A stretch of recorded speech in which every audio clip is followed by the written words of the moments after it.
Hello everyone, welcome back to my channel. For today's video, we are making a 12 by 12 scrapbooking layout featuring the North Pole Express collection from Fancy Pants Designs. I was in the middle of making the first one and I thought let me just start making the second one as well because I have all the papers out.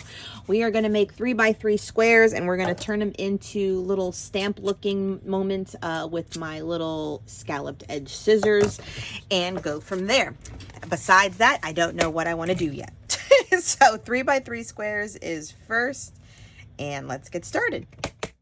Okay, so let's make these 3-inch squares like I said. And in order to jazz it up a little bit, now I did make this layout back in November, like Thanksgiving weekend.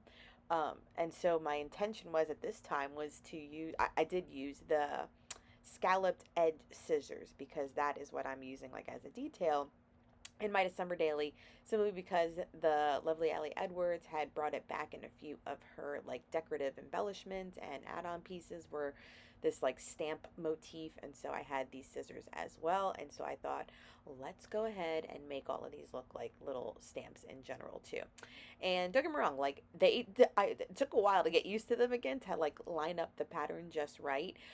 So it's kind of funny. And back in the day, didn't we all have the decorative edge scissors that came in like a 10-pack with all different edges? I know I did, and I cut the beginning of my scrapbooking career in high school had them on every single paper, along with cutting out all the silhouettes from photos. Like I just remember having pattern paper cut with all sorts of decorative edges, and gluing my pictures on top of it was like my first scrapbook pages. It just brings back such memories. So who knows, maybe I'll be going on the hunt for decorative edge scissors at the next time I go to the thrift store and pick them up. Even though Hobby Lobby does have, I did pick this one at Hobby Lobby, and I think they had maybe 2 or 3 other options in decorative edges. I'm not sure on that completely, but I know there was a couple options up there when I saw the scalloped edge, and I was like, ooh, that's perfect. So I'm using the pattern paper to, again, I think I always say this, but go with me. Like, in order to show off a collections pattern paper, I think a grid like this is perfect. I know I also will have a layout coming out when I did it with a 1-inch circle punch. That's also going to be a 12 by 12 layout. And it just works, especially when you just love a paper collection and you want to use all of them. Like things like this, keep in mind. And so for me to jazz up the background, because you can just leave it like that with white cardstock, I just went in with some distressed mica sprays. These are from Tim Holtz, and I just pulled out my green colored ones and went in there randomly. And yes, it looks a little bit messy, and I did some splatters, but you can see that most of it gets covered up, and you just get like the haze of some of it that is peeking through. Granted, that probably that one little corner is distinct, but I think I do put like a snowflake embellishment on top of it so that it softens it up from being so bright in that upper left hand corner. So when I did this, like I said, this was back in November, the end of November, and Christmas still, nothing of Christmas had started yet. So these are photos from last year of her Christmas recital, or holiday recital I should say, and she wore a pretty little red dress and we got her all dolled up.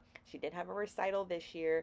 I do have new photos, so whatever I do from here on out will have current pictures, but these worked out perfectly because there's a lot of red in it. The collection is definitely Christmas vibes with the red and the green, the off-white, and it's like some gray. They didn't add blue, but they added like a gray color as like their neutral, and it worked out great. This layout turned out really cute. I just embellished each square, and that would wrap it up. And that will wrap up this layout right now. So I did end up adding just like a snowflake on that little big blob of color from doing the distress paint. But you can see how it just splatters, and you get like the edges and the beautiful texture in between the areas is exactly why I kind of like I always like mucking up the background a little bit. Some of them had shimmer.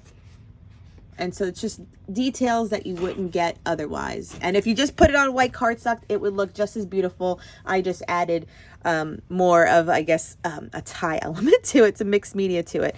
And then all of them have something embellished. So we have some thickers, enamel dots, and a sticker, die cut, sticker, enamel dot, die cut, and sticker again. So something on all of them. That way, once again, that there's just like interest for everything. It's so pretty. It's so pretty. Okay, and like I said, we do have current photos of her from her recital. This was last year.